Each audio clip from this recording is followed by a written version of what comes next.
Hey, what's up guys? How you doing? Chris Rod, suncitylawncare.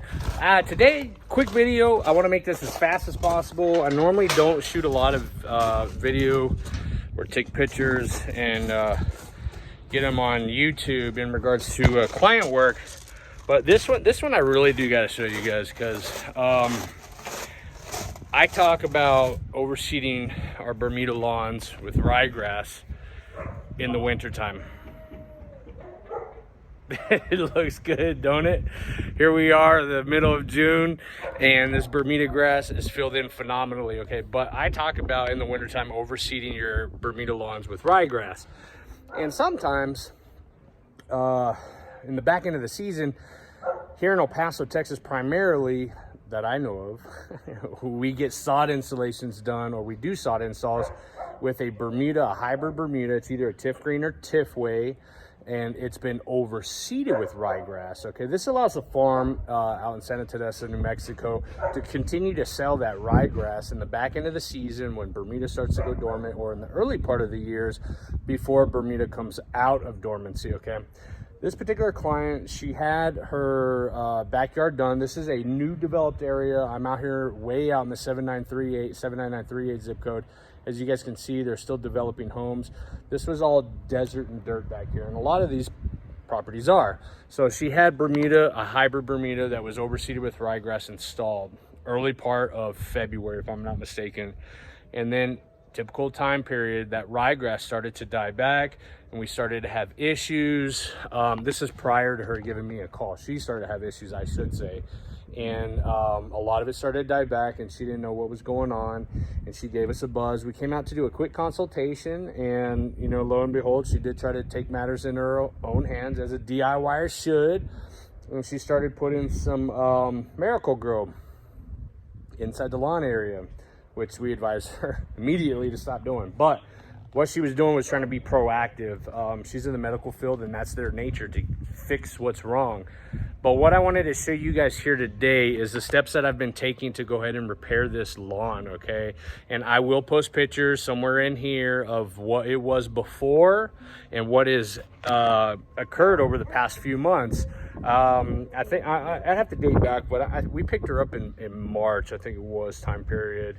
Maybe even April. It was really late. But all I've been doing, and this is for all you homeowners in El Paso, or for wherever you're at for that matter, if you get a sod installation done and it's overseeded with ryegrass, if it's in the beginning of the growing season, you really can't spray it out, okay? Because when you lay brand new turf that's been overseeded with ryegrass, there's a time period that you actually have to wait before you apply any herbicides, fungicides, pesticides to the actual brand new sod.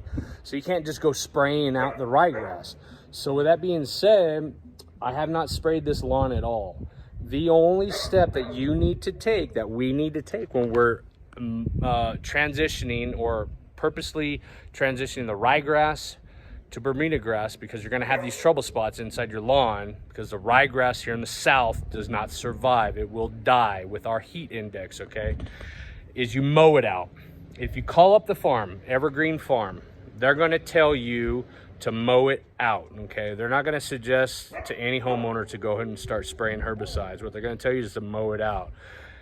To an extent, and this I've come across here in El Paso, if you call the local nursery, they're going to tell you you got a fungus issue, okay? And that's why your ryegrass is dying. It's not a disease issue in the beginning part of the season. Why? Because we don't have increased humidity. We don't have increased temperatures.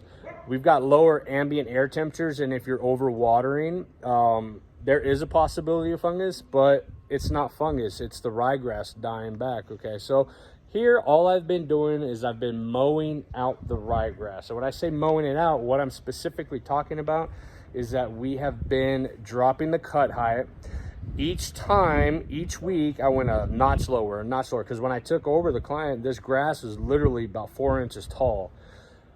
I spent about a month bagging clippings. If you don't bag, sorry guys, you're gonna have to bag. That's part of the process of mowing it out, because you cannot leave 3 inches of grass blade when you're mowing out ryegrass from Bermuda.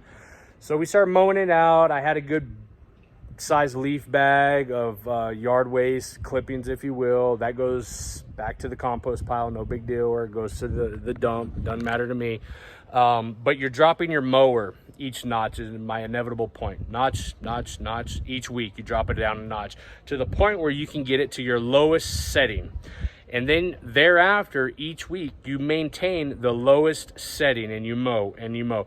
Now I can only get to this particular client once a week, okay?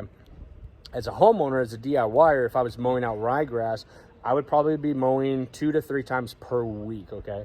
The concept and the idea behind that is to suffocate or kill the ryegrass by keeping it extremely short. Well, then you may say, well, Chris, you can keep ryegrass short. Yeah, you absolutely can. But what you're doing is you're allowing sunlight to penetrate through the leaf tissue of the ryegrass by mowing it out, mowing it short, to reach the soil system and to reach the crowns of the Bermuda grass.